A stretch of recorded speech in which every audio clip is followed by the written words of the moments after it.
বিসমিল্লাহির রহমানির রহিম। প্রিয় দেশবাসী, শিশু, কিশোর কিশোরী, তরুণ তরুণী, ছাত্রছাত্রী, বয়স্ক, বৃদ্ধ, নারী পুরুষ সবাইকে জানাই আমার সালাম। আসসালামু আলাইকুম। আজ 25শে মার্চ, মানব সভ্যতার ইতিহাসে কলঙ্কিত এক হত্যাযজ্ঞের দিন। 1971 সালের আজকের রাতে পাক হানাদার বাহিনী নিরপরাধ, নিরস্ত্র, ঘুমন্ত বাঙালির উপর নির্মমভাবে গুলি চালিয়ে হাজারো মানুষকে হত্যা করেছিল। 25শে মার্চ থেকেই এদেশের মানুষের সশস্ত্র প্রতিরোধ গড়ে তুলেছিল। 9 মাসের যুদ্ধের মধ্য দিয়ে স্বাধীন হয় বাংলাদেশ। মহান স্বাধীনতা দিবসের প্রাক্কালে আমি গভীর শ্রদ্ধার সঙ্গে স্মরণ করছি মহান মুক্তিযুদ্ধের বীর শহীদদের, যাদের প্রাণের বিনিময়ে আমরা স্বাধীন সার্বভৌম বাংলাদেশ পেয়েছি। 9 মাসের রক্তক্ষয়ী যুদ্ধে লক্ষ লক্ষ শহীদ ও 2 লাখ নির্যাতিত নারীর আত্মত্যাগ পৃথিবীর মানচিত্রে বাংলাদেশ নামে একটি স্বাধীন ভূখণ্ডের জন্ম দিয়েছিল। মুক্তিযুদ্ধের এই বীরদের প্রতি আমার সালাম। সেই সঙ্গে 24শে জুলাই অভ্যুত্থানে নিহত হাজারো শহীদ ও আহত, যারা বৈষম্য, শোষণ, নির্যাতন এবং নিপীড়নের বিরুদ্ধে বুক চিতিয়ে দাঁড়িয়েছিল, তাদের প্রতি সমগ্র জাতির পক্ষ থেকে আমি সশ্রদ্ধ সালাম জানাচ্ছি। জুলাই গণ অভ্যুত্থান আমাদেরকে যে বৈষম্যহীন বাংলাদেশ গড়ার স্বপ্ন পূরণের সুযোগ এনে দিয়েছে, সেই সুযোগ আমরা কাজে লাগাতে চাই। প্রিয় দেশবাসী, পবিত্র মাহে রমজানের সিয়াম সাধনা উপলক্ষে আপনাদের সকলকে আমার আন্তরিক মোবারকবাদ জানাচ্ছি। সেই সঙ্গে সকলকে জানাই পবিত্র ঈদ উল ফিতরের অগ্রিম শুভেচ্ছা। ঈদ মুবারক। এবারের ঈদ স্মরণীয়ভাবে আনন্দদায়ক হোক, এই কামনা করছি। বর্তমান সরকার দায়িত্ব গ্রহণের পর থেকেই দ্রব্যমূল্য নিয়ন্ত্রণে জোর ব্যবস্থা নিয়েছে। রমজান ও ঈদে বড় চ্যালেঞ্জ ছিল জিনিসপত্রের দামের লাগাম টেনে ধরা, বিদ্যুৎ সরবরাহ নিশ্চিত করা। এই রমজানে যাতে কোনো পণ্যের দাম বেড়ে না যায় এবং বিদ্যুৎ সরবরাহ যেন বিঘ্নিত না হয়, সেই জন্য আমরা সর্বোচ্চ চেষ্টা করেছি। রমজান মাস জুড়ে সরবরাহ চেনের প্রতিবন্ধকতা কঠোরভাবে প্রতিহত করতে সব ধরনের ব্যবস্থা আমরা নিয়েছি। দেশের সকল জায়গা থেকে খবর এসছে যে এই রমজানের দ্রব্যমূল্য আগের তুলনায় কমেছে, জনগণ স্বস্তি পেয়েছে। দাম নিয়ন্ত্রণে এই প্রচেষ্টা চলমান থাকবে। প্রিয় দেশবাসী, গত 16 বছরে শেখ হাসিনা যে ভয়াবহ লুটপাট কায়েম করেছিল, আপনারা সেটার ভুক্তভোগী ছিলেন।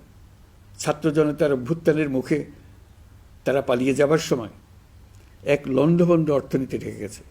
এই পরিস্থিতিতে দায়িত্ব নেবার পর অর্থনীতি পুনরুদ্ধারের জন্য অন্তর্বর্তী সরকার নানা উদ্যোগ নিয়েছে। ব্যাংকিং খাতে শৃঙ্খলা ফিরেছে।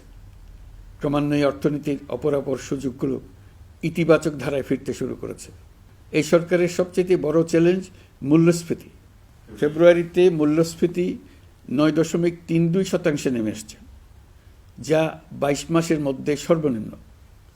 আগামী জুন মাসের মধ্যে এটি 8%-এর নিচে নেমে আসবে বলে আশা করছি। দেশের ধ্বংসপ্রাপ্ত অর্থনীতিতে স্বস্তি এনে দিয়েছে আমাদের প্রবাসী ভাই বোনেরা। অন্তর্বর্তী সরকার দায়িত্ব নেবার পর থেকে রেমিটেন্স ধারাবাহিকভাবে বেড়েছে। ফেব্রুয়ারি মাসে রেমিটেন্স প্রবাহ রেকর্ড গড়েছে, প্রায় 25% বৃদ্ধি পেয়ে $2.5 বিলিয়ন পৌঁছেছে। রেমিটেন্স যোদ্ধারা আমাদের দেশের অর্থনীতি গড়ার বীর সৈনিক। তাদের জন্য প্রক্রিয়াগত যেসব বিষয় রয়েছে, সেগুলো সহজ করে দেওয়া আমাদের দায়িত্ব। তারা যেন ভোগান্তির শিকার না হন, দূতাবাস যেন ঠিকমতো কাজ করে, এটি নিশ্চিত করার জন্য আমরা ব্যবস্থা নিয়েছি। আগামী নির্বাচনে যেন তাদের ভোটাধিকার দিতে পারি, সেজন্য কাজ করছি। পলাতক সরকারের আমলে চট দখলের মতো দেশের ব্যাংকগুলো দখল করে নেওয়া হয়েছিল। আমানতকারীর টাকাকে তারা নিজেদের ব্যক্তিগত টাকায় রূপান্তরিত করে ফেলেছিল। অন্তর্বর্তী সরকারের অন্যতম কাজ ছিল ব্যাংকিং ব্যবস্থায় আস্থা ফিরিয়ে আনা, আমানতকারীর স্বার্থ রক্ষা করে নিয়ম শৃঙ্খলা প্রতিষ্ঠা করা, হিসাবপত্রে বিশ্বাসযোগ্যতা স্থাপন করা। ব্যাংকিং ব্যবস্থায় আস্থা প্রতিষ্ঠা করা গেছে। এর ফলে অর্থনীতিতে শৃঙ্খলা ফিরেছে। অন্তর্বর্তী সরকারের অর্জনগুলোর মধ্যে এটা ছিল খুবই গুরুত্বপূর্ণ। গত সরকারের লুটপাটের মহোৎসবে গত 15 বছরে $234 বিলিয়ন পাচার হয়েছে। এটা আমরা জানি। কত রকমভাবে পাচার হয়েছে তাও জানার বিষয়। অভিনব এক একটা পদ্ধতি ছিল। পাচারের একটা পদ্ধতি সবাইকে হতভম্ব করে দিয়েছে। এই পাচার হয়েছে বিদেশে অধ্যয়নরত সন্তানের কাছে টাকা পাঠানোর নামে। তিনি সন্তানের লেখাপড়ার জন্য এক সেমিস্টারের অর্থাৎ 3 মাসের খরচ বাবদ অফিসিয়াল ব্যাংকিং চ্যানেলে পাঠিয়েছেন $3,33,00,000, অর্থাৎ প্রায় 400 কোটি টাকা। পাচারের এর চাইতে বেশি তাক লাগানো পন্থা আর কি আছে, তার কোনো সীমা আছে বলে আমার মনে হয় না। আইন, নিয়ম, নীতির জায়গায় যখন হরিলুট প্রতিষ্ঠিত হয় তখন এমন সব কিছুই সম্ভব। এই অর্থ পাচারকারীদের দ্রুত আইনের আওতায় নিয়ে আসার লক্ষ্যে ইতোমধ্যে আন্তর্জাতিক তৎপরতা জোরদার করা হয়েছে। প্রিয় দেশবাসী, অন্তর্বর্তী সরকার পৃথিবীর বিভিন্ন দেশের শীর্ষস্থানীয় বিনিয়োগকারীদের সঙ্গে নিয়মিত বৈঠক করে যাচ্ছে। তারা বাংলাদেশের বর্তমান ব্যবস্থায় বিনিয়োগের বিষয়ে খুবই আগ্রহী। আশা করছি দ্রুততম সময়ে দেশের নতুন নতুন বিদেশি বিনিয়োগ আপনারা দেখতে পাবেন। সরকার দায়িত্ব নেওয়ার পর থেকে দেশে রপ্তানি 13% বেড়েছে। জানুয়ারিতে 7% কন্টেইনার হ্যান্ডলিং বেড়েছে। বাংলাদেশ বিনিয়োগ উন্নয়ন কর্তৃপক্ষ ইতোমধ্যে লাইসেন্সিং রিকোয়ারমেন্টস, প্রত্যাবাসন আইনসহ বিনিয়োগকারীদের যে সাধারণ সমস্যাগুলো রয়েছে সেগুলো সমাধানে কাজ শুরু করেছে। বাংলাদেশ বিনিয়োগ উন্নয়ন কর্তৃপক্ষ আগামী মাসে ঢাকায় 4 দিনব্যাপী আন্তর্জাতিক বিনিয়োগ সম্মেলন করছে। বিশ্ববিখ্যাত অনেক বিনিয়োগকারী এতে অংশ নেবেন। ইতিমধ্যে DP World, Singapore PSA, AP Moller Maersk কয়েক বিলিয়ন ডলারের বিনিয়োগের প্রস্তাব করেছে। অন্তর্বর্তী সরকার দায়িত্ব গ্রহণের পর থেকেই স্বতঃস্ফূর্তভাবে পৃথিবীর সকল সরকার আমাদের প্রতি বন্ধুত্বের হাত বাড়িয়ে দিয়েছে। এটা শুরু হয়েছিল গত সেপ্টেম্বরে জাতিসংঘের বার্ষিক বৈঠকে। আপনাদের মনে আছে বিশ্বের সরকার প্রধানরা কীভাবে আমাদের সঙ্গে আগ্রহ নিয়ে দেখা করতে এগিয়ে এসছে। তারপর থেকে যে কোনো সম্মেলনে গিয়েছি, দেখেছি আন্তর্জাতিক নেতৃবৃন্দের আগ্রহ কীভাবে ক্রমেই বেড়ে চলেছে। জানুয়ারি মাসে সুইজারল্যান্ডের ডাভোসে গিয়েছিলাম। এই সম্মেলনে 47টি পৃথক ইভেন্টে আমার অংশগ্রহণ করতে হয়েছে। বিভিন্ন দেশের সরকার প্রধান, মন্ত্রী, বিশ্ব বাণিজ্যের নায়করা, জাতিসংঘের মহাসচিব, জাতিসংঘের বিভিন্ন সংস্থার প্রধানদের সঙ্গে বৈঠক করেছে। তারা আমাদের পাশে থাকার জন্য আন্তরিক আগ্রহ প্রকাশ করেছেন। সম্প্রতি আমি সংযুক্ত আরব আমিরাতে গিয়েছিলাম। তারা বিগত সরকারের সময় আমাদের ভিসা বন্ধ করে দিয়েছিল। আমরা সেই দেশের ভিসার দরজা খোলার চেষ্টা চালিয়ে যাচ্ছি।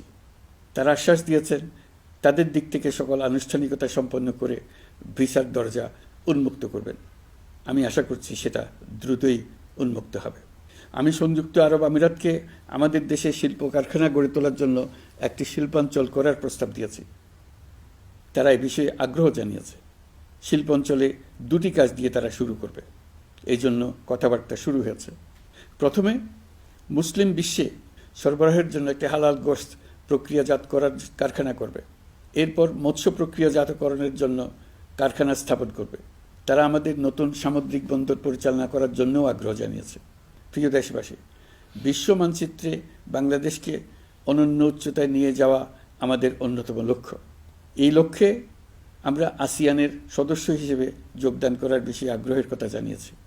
এই বছরের শুরু থেকেই মালয়েশিয়া আসিয়ানের চেয়ারম্যানের দায়িত্ব গ্রহণ করেছে। মালয়েশিয়ার মাননীয় প্রধানমন্ত্রী আনোয়ার ইব্রাহিমের সঙ্গে এই বিষয়ে কথা হয়েছে। তিনি আমাদের আবেদনের প্রতি সমর্থন জানিয়েছেন, আমাকে মালয়েশিয়া সফরের আমন্ত্রণ জানিয়েছেন। আমি এই আমন্ত্রণ গ্রহণ করেছি। মালয়েশিয়া রোহিঙ্গা সমস্যা সমাধানের জন্য জাতিসংঘের সম্মেলন আয়োজনের দায়িত্ব নিয়েছে। আমাদের দেশ থেকে শ্রমিক নিয়ে যাবার ব্যাপারে যে সমস্ত সমস্যার সৃষ্টি হয়েছিল সবগুলো সমাধানের জন্য আন্তরিকভাবে তারা কাজ করছে। আগামীকাল 4 দিনের সফরে আমি চীন যাচ্ছি। প্রেসিডেন্ট শি জিনপিংয়ের সঙ্গে আমার বৈঠক হবে। চীনের বড় বড় ব্যবসায়িক প্রতিষ্ঠানের সিইওদের সঙ্গেও বৈঠক করব। পৃথিবীর সর্ববৃহৎ চাইনিজ সোলার প্যানেল নির্মাতা প্রতিষ্ঠান লংজি বাংলাদেশে কারখানা স্থাপনের আগ্রহ জানিয়েছে। আমরা তাদের সঙ্গে কাজ করছি। এছাড়া প্রযুক্তিগত সহায়তা, মেডিকেল সহায়তা, স্বল্প মূল্যে চিকিৎসা সহ অন্যান্য বিষয়ে আলোচনা হবে। তারা আমাদের দেশ থেকে আম, কাঁঠাল ও পেয়ারা আমদানি করতে চায়। এটা খুব দ্রুতই শুরু হবে। এই সফরের মধ্য দিয়ে আমাদের দু দেশের সম্পর্ক ঘনিষ্ঠতর হবে। আমি বরাবরই বলে এসেছি, আমরা মহা সৌভাগ্যবান এক জাতি। পৃথিবীর মানচিত্রে আমাদের অবস্থানের কারণে বাংলাদেশ, ভারত, নেপাল ও ভুটান, দক্ষিণ এশিয়ার এই 4টি দেশ মিলে একটি যৌথ অর্থনীতি গড়ে তুলতে পারলে 4 দেশই লাভবান হবে। নেপাল ও ভুটান আমাদের জলবিদ্যুৎ দিতে অত্যন্ত আগ্রহী, আমরাও নিতে আগ্রহী। বাংলাদেশের শিল্পাঞ্চল গড়ে তুলতে এর কোনো বিকল্প নেই। আমাদের রয়েছে এক বিস্তীর্ণ মহাসাগর। ভৌগোলিক অবস্থানগত কারণে আমাদের সামনে বিরাট অর্থনৈতিক সুযোগ এনে দিয়েছে। কুমিরা থেকে টেকনাফ পর্যন্ত দীর্ঘ উপকূলভূমি। এই দীর্ঘ উপকূল জুড়ে বিরামহীনভাবে অনেকগুলি আধুনিক প্রযুক্তি সমৃদ্ধ আন্তর্জাতিক মানের সমুদ্র বন্দর, শিল্প কারখানা, রপ্তানি প্রক্রিয়াজাতকরণ এলাকা স্থাপন করা গেলে পুরো অর্থনৈতিক অঞ্চলের ভবিষ্যৎ দ্রুত পরিবর্তন সম্ভব। নেপাল থেকে জলবিদ্যুৎ আনতে পারলে জীবাশ্ম জ্বালানির উপর আমাদের নির্ভরশীলতা কমবে। বর্তমানে বিশ্ববাসী পরিবেশ রক্ষায় সচেতন, তারা এটাকেই সর্বোচ্চ অগ্রাধিকার দিচ্ছে। জীবাশ্ম জ্বালানির উপর নির্ভরশীলতা কমিয়ে পরিবেশ বান্ধব বিকল্প পাওয়া গেলে বিদেশি বিনিয়োগকারীদের আরও বেশি মনোযোগ আকর্ষণ করা যাবে। দেশের ক্রমবর্ধমান বিদ্যুৎ চাহিদার পরিপ্রেক্ষিতে রূপপুর পারমাণবিক বিদ্যুৎ কেন্দ্রের কাজ যথাসময়ে শেষ করার বেশি আমরা জোর দিয়েছি। রোসাটমের মহাপরিচালক আমাকে বলেছেন, শিগগিরই বিদ্যুৎ কেন্দ্রটি পরীক্ষামূলকভাবে চালু করা হবে। আমাদের পণ্য পৃথিবীর পণ্য। এই পণ্য নেপালে যাবে, ভুটানে যাবে, ভারতের 7 সিস্টার্সে যাবে। প্রতিবেশীদের পণ্য আমাদের এখানে আসবে, সারা পৃথিবীর কাছে পৌঁছে যাবে। এভাবেই এটি একটি লাভজনক অর্থনৈতিক অঞ্চল হিসেবে দাঁড়িয়ে যাবে। আর এই অঞ্চলের গুরুত্বপূর্ণ ভূমিকায় থাকবে বাংলাদেশ। বাংলাদেশের সবচেয়ে বড় সমস্যা সীমাহীন দুর্নীতি। স্বৈরাচারী সরকার এই দুর্নীতিকে বিশ্বের শীর্ষস্থানে নিয়ে গেছে। দুর্নীতির ফলে শুধু যে সবকিছুতে অবিশ্বাস্য রকম ব্যয়বৃদ্ধি পাচ্ছে তাই না, এর ফলে সরকার ও জনগণের সকল আয়োজন বিকৃত হয়ে যায়। সরকারের লক্ষ্য, নীতিমালা, প্রাতিষ্ঠানিক আয়োজন, সরকারি কর্মকর্তাদের দায় দায়িত্ব যা কিছু কাগজে লেখা থাকে তার সব কিছু অর্থহীন হয়ে যায়। দেশ চলে অলিখিত আয়োজনে। সরকারকে চলতে হয়, ব্যবসায়ীকে চলতে হয়, শিল্পপতিকে চলতে হয়, বিনিয়োগকারীকে চলতে হয়, দেশের সকল নাগরিককে এই অলিখিত নিয়মে চলতে হয়। নাগরিককে এই অদৃশ্য জগতের সঙ্গে মোকাবেলা করে টিকে থাকার বিদ্যায় পারদর্শী হতে সাধনা করতে হয়। দৈনন্দিন জীবনে টিকে থাকা এবং সাফল্য অর্জনের জন্য একটা নতুন ভাষা আয়ত্ত করতে হয়। চারদিকে কী শব্দ বলা হচ্ছে, কাগজে কি লেখা হচ্ছে তা মনে মনে দ্রুত অনুবাদ করে তার মর্মার্থ বুঝে নিতে হয়। তা না হলে দৈনন্দিন সিদ্ধান্ত নেওয়া যায় না। সবচেয়ে বড় মুশকিল হলো এর কোনো অভিধান নেই। কারণ ব্যক্তি বিশেষে, স্থান বিশেষে, পরিস্থিতি বিশেষে এর অর্থ ক্রমাগতভাবে পাল্টে যায়। পুরো বিশ্ব বুঝে গেছে আমরা জাতি হিসেবে সততার পরিচয় বহন করি না। এটা শুধু জাতীয় কলঙ্কের বিষয় নয়, আন্তর্জাতিক বাণিজ্যে এটা আত্মঘাতী বিষয়। দেশবাসীর মতো আন্তর্জাতিক সম্প্রদায়ও চায় আমরা দুর্নীতিমুক্ত হই, কারণ তারা আমাদের সঙ্গে ব্যবসা বাণিজ্য সম্প্রসারণ করতে চায়। দুর্নীতিমুক্ত হতে না পারলে ব্যবসা বাণিজ্য কিছুই চলবে না। দুর্নীতি থেকে মুক্ত হওয়া ছাড়া বাংলাদেশের কোনো গতি নেই। অন্তর্বর্তী সরকার সকল কাজ দুর্নীতিমুক্ত করতে সর্বোচ্চ অগ্রাধিকার দিয়ে যাচ্ছে। এই সরকারের মেয়াদকে দুর্নীতিমুক্ত রাখার চেষ্টার পাশাপাশি আগামী দিনেও দেশের নাগরিককে যেন সরকারের পৃষ্ঠপোষকতা দুষ্পুষ্ট দুর্নীতি থেকে মুক্ত রাখতে পারে সেই ব্যবস্থা নিশ্চিত করতে আমরা প্রতিশ্রুতিবদ্ধ। দুর্নীতি ও হয়রানি রোধে আমরা একটা বিষয়ের উপর গুরুত্ব দিচ্ছি। সরকারের সঙ্গে দৈনন্দিন, মাসিক বা বার্ষিক রুটিন কাজের জন্য যেন কোনো নাগরিককে সশরীরে কোনো সরকারি অফিসে উপস্থিত হতে না হয়। দুর্নীতি প্রতিরোধের অংশ হিসেবে সরকারি সব অফিসে ফাইলিং চালুর সিদ্ধান্ত নেওয়া হয়েছে। ফাইলিং ব্যবস্থা চালু হলে দুর্নীতি কমে আসবে। এতে করে কোন অফিসের কোন ডেস্কে কোন ফাইল আটকে আছে তা সহজেই জানা যাবে। সরকারি যতগুলো কার্যক্রমে অনলাইন সেবা চালু সম্ভব সবখানেই এই সেবা চালুর বিষয়ে সরকার কাজ করছে। সরকারি বিভিন্ন সেবা পেতে অসহায় নাগরিকের টুটি চেপে ধরে অবিশ্বাস্য পরিমাণ টাকা দিতে বাধ্য করা হয়।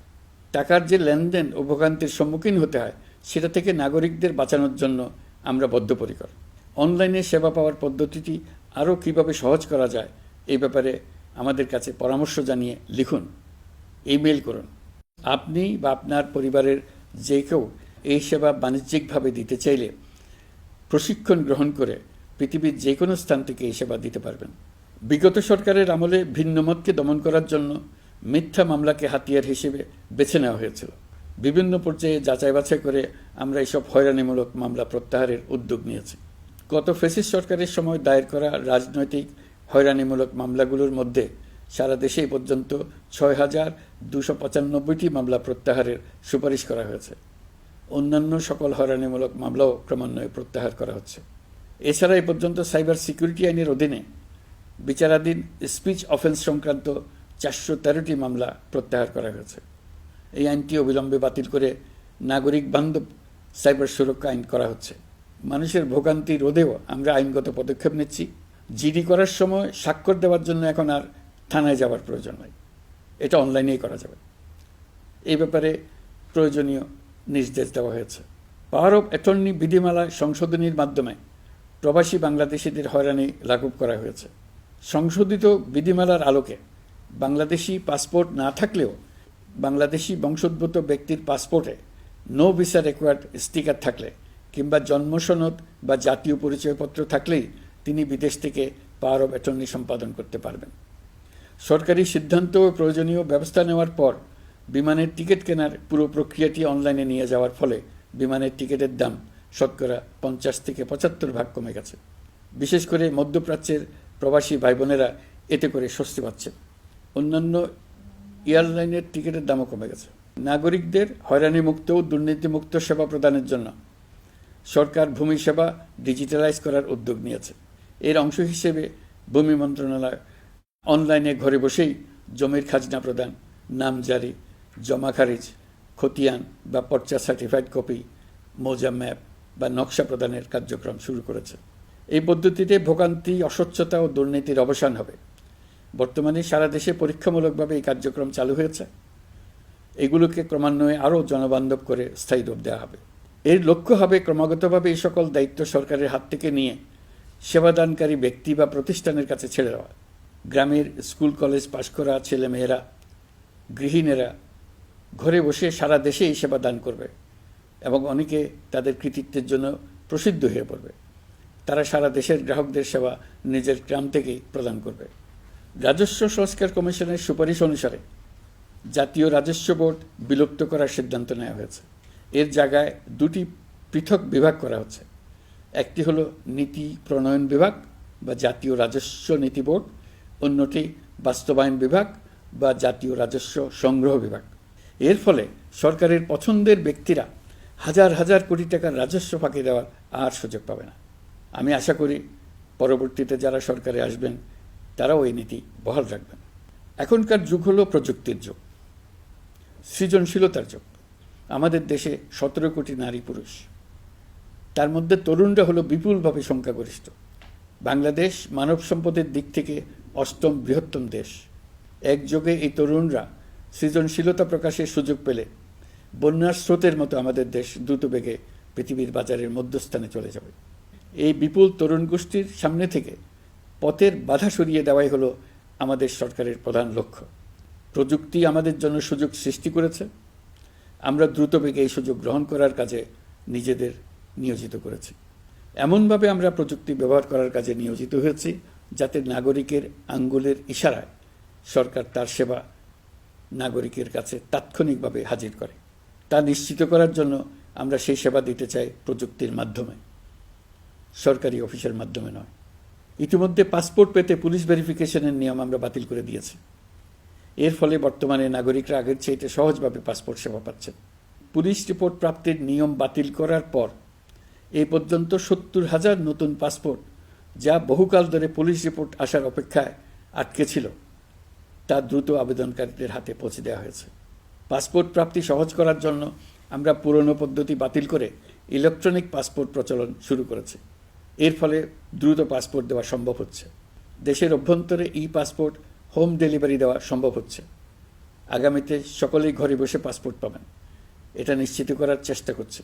পাসপোর্ট দেওয়ার দায়িত্বে নিয়োজিত কর্মকর্তারা অত্যন্ত উৎসাহ সহকারে দ্রুত এসব পরিবর্তন আনার ব্যাপারে এগিয়ে আসছেন দেখে মনটা আনন্দে ভরে যায়। প্রিয় দেশবাসী, হজ মুসলমানদের জন্য সবচেয়ে গভীর আধ্যাত্মিক সফরগুলোর মধ্যে প্রধান। সারা জীবন তারা হজ পালনের জন্য অপেক্ষা করেন। পবিত্র হজ পালনে বাংলাদেশের হাজিরা প্রায় বিভিন্ন চ্যালেঞ্জের সম্মুখীন হন।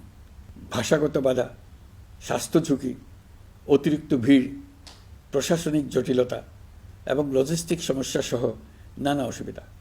হজের অভিজ্ঞতাকে মসৃণ ও নিরাপদ করতে অন্তর্বর্তীকালীন সরকার একটি মোবাইল অ্যাপ তৈরি করেছে, যা সম্মানিত হাজিদের যাত্রার আগে, যাত্রা চলাকালীন সময়ে এবং ফিরে আসার পরেও প্রয়োজনীয় সহায়তা প্রদান করবে। এই অ্যাপটি বাংলা ভাষায় রিয়েল টাইম নির্দেশনা ও সহায়তা প্রদান করবে। সরকার সমর্থিত বিশেষ ডেবিট কার্ডের মাধ্যমে বিদেশের স্থানীয় মুদ্রায় আর্থিক লেনদেন নিশ্চিত করবে। লাগেজ যাতে হারিয়ে না যায় তার জন্য লাগেজ ট্র্যাকিংয়ের ব্যবস্থা থাকবে। মোবাইল ফোনের মাধ্যমে হজযাত্রীরা প্রত্যেক দিন ওই দিনের করণীয় ও যাতায়াতের বিস্তারিত বিবরণ জানতে পারবেন। যেদিন যে দোয়া পড়তে হবে সেটা স্মরণ করিয়ে দেবে। যেসব পবিত্র স্থানে যাবেন সেসবের ছবি সহ ইতিহাস বর্ণনা করবে। হাজিদের মনে কোনো প্রশ্ন জাগলে কল সেন্টারে ফোন করে সেই প্রশ্নের উত্তর পাবেন। শরীর খারাপ লাগলে ডাক্তারের সঙ্গে যোগাযোগ করিয়ে দেবে। সম্মানিত হাজিদের কোনো পরামর্শ থাকলে সেটা পরামর্শ পৃষ্ঠায় লিখে দিতে পারবেন। ভ্রমণের দৈনন্দিন ঝামেলার জন্য হজের মূল লক্ষ্যকে পরাজিত করতে না পারে তার জন্য সকল ব্যবস্থা এতে রাখা থাকবে। প্রিয় দেশবাসী, আপনারা শুনেছেন আমি স্টারলিংকের প্রতিষ্ঠাতা এবং বিশ্বের শীর্ষ ধনকুবের স্পেস এক্স ও টেসলার মালিক এলন মাস্কের সঙ্গে ফোনে আলাপ করে বাংলাদেশে স্টারলিংকের কার্যক্রম শুরু করার আহ্বান জানিয়েছি। সে অনুসারে কোম্পানির প্রতিনিধিরা এখন বাংলাদেশে তাদের কার্যক্রম শুরুর আয়োজন করছে। তাদের সঙ্গে 3 মাসের মধ্যেই বাণিজ্যিক চুক্তি চূড়ান্ত করার কাজ চলছে। স্টারলিংকের মাধ্যমে স্বল্প মূল্যে উচ্চগতির ইন্টারনেট বাংলাদেশের ডিজিটাল জগতে একটা বিপ্লব আনবে। স্টারলিং সেবা চালু হলে দেশের প্রতিটি গ্রাম, দ্বীপাঞ্চল, দুর্গম পাহাড়ি অঞ্চল অতি উচ্চগতির ইন্টারনেট সেবার আওতায় চলে আসবে। স্টারলিং চালু হলে ভবিষ্যতে কোনো সরকার ইন্টারনেট সেবা বন্ধ করে মানুষকে আর তথ্যবন্দী করার কোনো সুযোগ পাবে না। বাংলাদেশের প্রতিটি অঞ্চলে বিশ্বমানের শিক্ষা, স্বাস্থ্যসেবা, অর্থনৈতিক ক্ষেত্রে সকল নাগরিকের অংশগ্রহণ নিশ্চিত করা যাবে। আমাদের নতুন প্রজন্ম দেশের যে কোনো প্রত্যন্ত অঞ্চলেই থাকুক না কেন তারা বিশ্ব নাগরিক হয়ে গড়ে ওঠার সুযোগ পাবে। সরকার যুব উদ্যোক্তা নীতি 2025 প্রণয়ন করেছে। এর লক্ষ্য হবে সামাজিক, অর্থনৈতিক ও পরিবেশগত অগ্রগতির মূল চালক হিসেবে তরুণ তরুণীদের ক্ষমতায়ন করা। এই নীতি টেকসই উন্নয়ন লক্ষ্যমাত্রা অর্জনের উপায় হিসেবে সফল উদ্যোক্তা তৈরিতে সহায়ক হবে। সামাজিক ও অর্থনৈতিক ক্ষেত্রে তরুণ উদ্যোক্তাদের অবদানকে স্বীকৃতি দেওয়া হবে। প্রিয় দেশবাসী, জাতিসংঘের মহাসচিব অ্যান্টনিও গুতেরেস কয়েকদিন আগে বাংলাদেশ সফর করেছেন। তাকে সঙ্গে নিয়ে আমি কক্সবাজারে রোহিঙ্গা ক্যাম্পগুলোতে গিয়েছি। ক্যাম্পে অবস্থানরত 1 লাখ রোহিঙ্গা শিশু, কিশোর, নারী, পুরুষ সবার সঙ্গে একসঙ্গে ইফতার করেছে। আমাদের প্রস্তাবে সম্মতি জানিয়ে আগামী সেপ্টেম্বর মাসে জাতিসংঘের সাধারণ অধিবেশনে রোহিঙ্গা সংকট নিয়ে একটি পৃথক অধিবেশন আয়োজন করার প্রস্তুতি নিচ্ছে। মালয়েশিয়া ও ফিনল্যান্ড যৌথভাবে এই সম্মেলনের আয়োজক হতে এগিয়ে এসছে। এর পাশাপাশি অস্ট্রেলিয়ার সাবেক ভারপ্রাপ্ত প্রধানমন্ত্রী জুলি বিশপকে আমি এই গুরুত্বপূর্ণ সভায় মুখ্য ভূমিকা পালনের জন্য আহ্বান জানিয়েছি। তিনি আমার প্রস্তাব গ্রহণ করেছেন। জাতিসংঘের মহাসচিব বাংলাদেশ সফরে এসে জাতীয় ঐকমত্য কমিশনের সদস্য, রাজনৈতিক দলের নেতৃবৃন্দ ও তরুণদের সঙ্গে পৃথকভাবে বৈঠক করেছেন। বৈঠকে সবাই জাতিসংঘের মহাসচিবকে নতুন বাংলাদেশ গঠনের স্বপ্নের কথা জানিয়েছেন। আপনারা জানেন, পতিত স্বৈরাচারের নিপীড়নের বর্ণনা উঠে এসছে জাতিসংঘের মানবাধিকার বিষয়ক হাই কমিশনারের কার্যালয়ের রিপোর্টে। গত জুলাই-আগস্ট মাসে বাংলাদেশের ছাত্র, শ্রমিক জনতার উপর শেখ হাসিনা সরকার ও আওয়ামী লীগ যে দমন, পীড়ন ও হত্যাকাণ্ড চালিয়েছে এর পুঙ্খানুপুঙ্খ তদন্ত করে বিস্তারিত রিপোর্ট প্রকাশ করেছে তারা। এই রিপোর্টে স্পষ্টভাবে উঠে এসছে যে শেখ হাসিনা নিজেই নিরাপত্তা বাহিনীর কর্মকর্তাদের নির্দেশ দিয়েছিলেন বিক্ষোভকারীদের হত্যা করতে। বিগত সরকার, আওয়ামী লীগ ও আওয়ামী লীগের সহযোগী গোষ্ঠী ও সংগঠন একত্রিত হয়ে পরিকল্পিতভাবেই গুরুতর মানবাধিকার লঙ্ঘনে জড়িত ছিল। মানবাধিকার বিষয়ক হাইকমিশনারের রিপোর্টে বলা হয়েছে, বিক্ষোভ চলাকালে প্রায় ১৪০০ জন নিহত হয়েছেন, যার মধ্যে প্রায় ১৩% শিশু। বিক্ষোভের সম্মুখ সারিতে থাকার কারণে আমাদের জুলাই কন্যারা নিরাপত্তা বাহিনী ও আওয়ামী লীগের সমর্থকদের দ্বারা আক্রান্ত হয়েছে, এমনকি যৌন নির্যাতনের শিকার হয়েছে। জাতিসংঘের রিপোর্ট পড়ে সবার গায়ের লোম দাঁড়িয়ে গেছে। কি ভয়াবহতা! কিভাবে একজন প্রধানমন্ত্রী নিজ দেশে নিরস্ত্র মানুষকে হত্যার পর লাশ লুকিয়ে ফেলার নির্দেশ দিতে পারে? ক্ষমতা আঁকড়ে রাখার জন্য তিনি পৃথিবীর সকল নিষ্ঠুরতা ছাড়িয়ে গেছেন। এটাই জাতিসংঘের প্রতিবেদনে উঠে এসছে। মানবাধিকার বিষয়ক হাইকমিশনার কার্যালয়ের এই রিপোর্টকে আমরা স্বাগত জানাচ্ছি। প্রতিবেদনে যে সুপারিশ করা হয়েছে, অন্তর্বর্তী সরকার সেই সুপারিশগুলো গুরুত্বের সঙ্গে বিবেচনা করছে। আপনাদেরকে আশ্বস্ত করে বলতে চাই, যারা গণহত্যায় জড়িত ছিল, যারা নির্বিচারে মানুষ হত্যা করেছে, যারা ইতোমধ্যে হত্যাকারী হিসেবে বিশ্বের কাছে স্বীকৃত, তাদের বিচার এ দেশের মাটিতে হবেই। প্রিয় দেশবাসী, আপনারা জানেন, অন্তর্বর্তী সরকার দায়িত্ব নেবার পর থেকেই গণমাধ্যম ও সোশ্যাল মিডিয়ায় গুজবের যেন এক মহোৎসব চলছে। দেশকে অস্থিতিশীল করার জন্য একের পর এক মিথ্যা তথ্য ছড়িয়ে দিয়ে জনগণকে বিভ্রান্ত করার চেষ্টা চলছে। অভিনব সব প্রক্রিয়ায় গুজব ছড়ানো হচ্ছে। এক ছবির সঙ্গে অন্য ছবি জুড়ে দেওয়া হচ্ছে, ঘটনা একটা, ছবি আরেকটা। এরকম ফটোকার্ড বানিয়ে অন্য দেশের ঘটনাকে এ দেশের ঘটনা হিসেবে চালিয়ে দিয়ে সোশ্যাল মিডিয়ায় তোলপাড় করে ফেলছে। যতই নির্বাচন কাছে আসবে, এর রূপ আরও ভয়ঙ্কর হতে থাকবে। কারা এর পেছনে আছে, কেন আছে, তা আপনাদের সবারই জানা আছে। আমরা এই গুজব ও মিথ্যা তথ্যের প্রচারণা রোধ করতে জাতিসংঘের সহযোগিতা চেয়েছি। জাতিসংঘের মহাসচিব এর মোকাবেলায় আমাদের সহযোগিতা করবেন বলে আশ্বাস দিয়ে গেছেন। দেশবাসীকে আমি স্মরণ করিয়ে দিতে চাই যে, জুলাই অভ্যুত্থানের প্রথম পর্ব সফলভাবে সমাপ্ত হয়েছে। প্রথম পর্বের সমাপ্তির মধ্য দিয়ে অভ্যুত্থানের দ্বিতীয় পর্ব শুরু হলো। সবসময় মনে রাখতে হবে, আমরা কিন্তু যুদ্ধাবস্থায় আছি।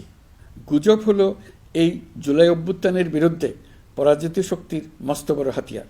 গুজব দেখলেই গুজবের সূত্রের সন্ধান করতে থাকবেন, গুজবকে অবহেলা করবেন না। বহু অভিজ্ঞ সমর বিশারদ এই গুজবের পেছনে দিনরাত কাজ করছে। সীমাহীন অর্থ এর পেছনে নিয়োজিত আছে। এর মূল লক্ষ্য জুলাই অভ্যুত্থানকে ব্যর্থ করা। আমরা তাকে ব্যর্থ হতে দেব না। আমাদের সামগ্রিক ঐক্য পলাতক শক্তির গায়ে জ্বালা ধরিয়ে দিচ্ছে। তারা এই ঐক্য ভাঙতে চায়। তাদের অভিনব কৌশল আপনি টেরই পাবেন না। আপনি বুঝতেই পারছেন না কখন তাদের খেলায় আপনি পুতুল হয়ে গেছেন।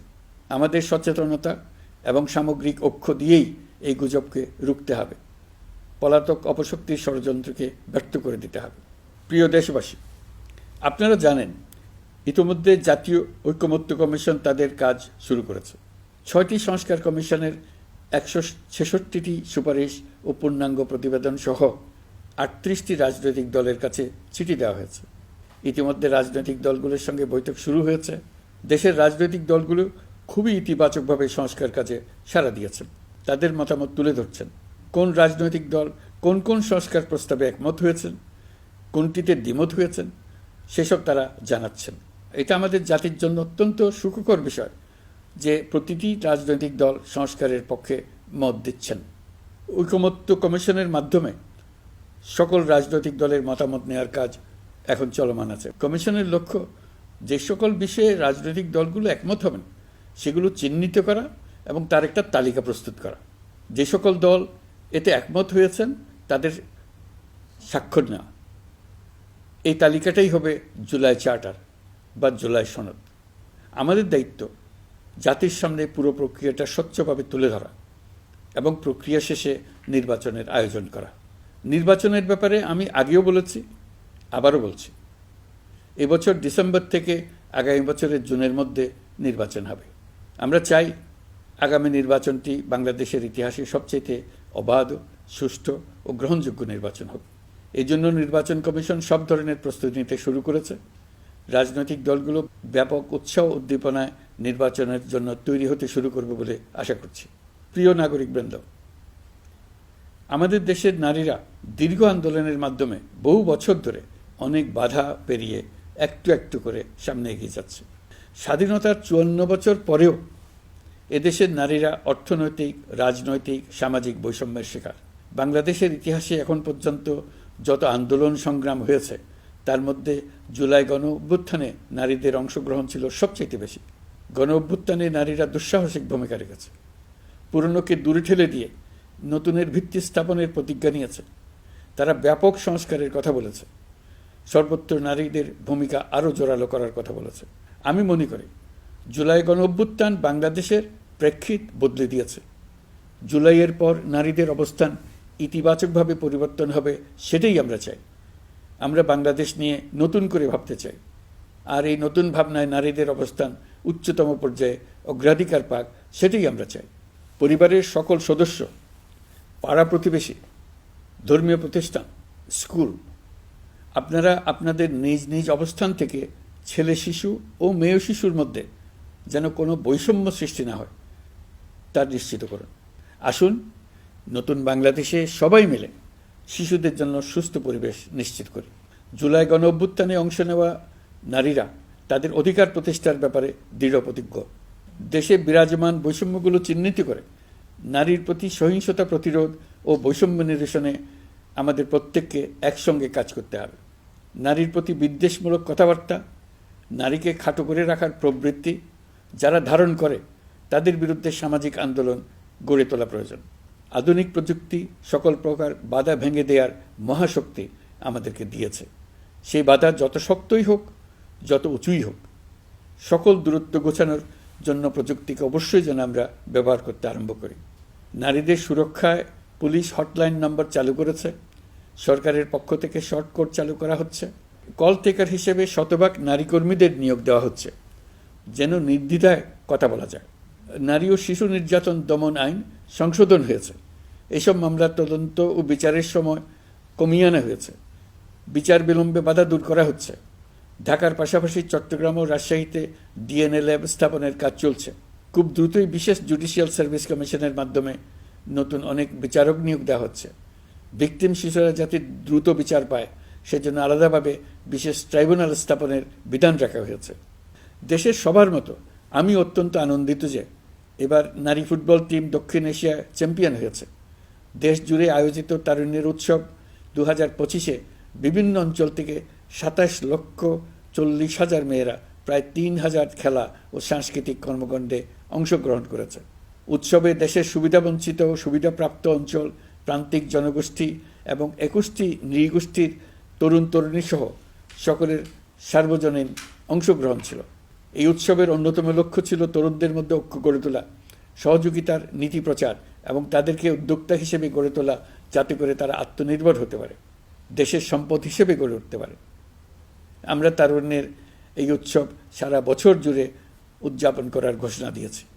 এই উৎসবে আমরা গ্রাম, উপজেলা, শহর, বন্দর সকল এলাকার আবাল বৃদ্ধ বনিতাকে এবং স্কুল, কলেজ, মাদ্রাসার সরকারি বেসরকারি সকল প্রতিষ্ঠানের সবাইকে নানা প্রকারের সৃজনশীল কর্মসূচি নিয়ে এগিয়ে আসার জন্য আমি অনুরোধ জানাচ্ছি। প্রতিটি এলাকায় এই উৎসবে যোগদান করতে মেয়েদের যেন বিশেষভাবে উৎসাহিত করা যায় সেজন্য সকলকে আহ্বান জানাচ্ছি। কোথায় এটা কিভাবে উদযাপিত হচ্ছে সেই ব্যাপারে জানার জন্য আমি আগ্রহ নিয়ে অপেক্ষা করলাম। বিভিন্ন পর্যায়ে দেশের সেরা গ্রাম, সেরা উপজেলা, সেরা শহর, সেরা প্রতিষ্ঠান, সেরা ব্যক্তিকে পুরস্কার দেওয়ার জন্য আমরা প্রস্তুত থাকব। নারী অধিকারের পাশাপাশি একই রকম গুরুত্বের সঙ্গে মনে রাখতে হবে সংখ্যালঘুদের নাগরিক অধিকার, সমতল ও পাহাড়ের জাতিগোষ্ঠীর নাগরিক অধিকার।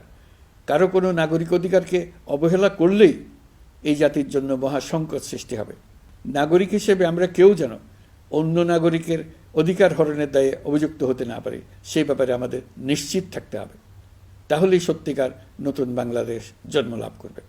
সবাইকে আবারও আমার সালাম জানিয়ে আমার বক্তব্য শেষ করছি। আসসালামু আলাইকুম। সবাইকে স্বাধীনতা দিবসের অভিনন্দন জানাচ্ছি। পবিত্র মাহে রমজানে মহান আল্লাহর অশেষ মেহেরবানি আমাদের উপরে বর্ষিত হোক। এবারের শবে কদরের পবিত্র রজনীতে মহান আল্লাহ যেন তাঁর সকল বান্দার মোনাজাত কবুল করেন তা প্রার্থনা করছি।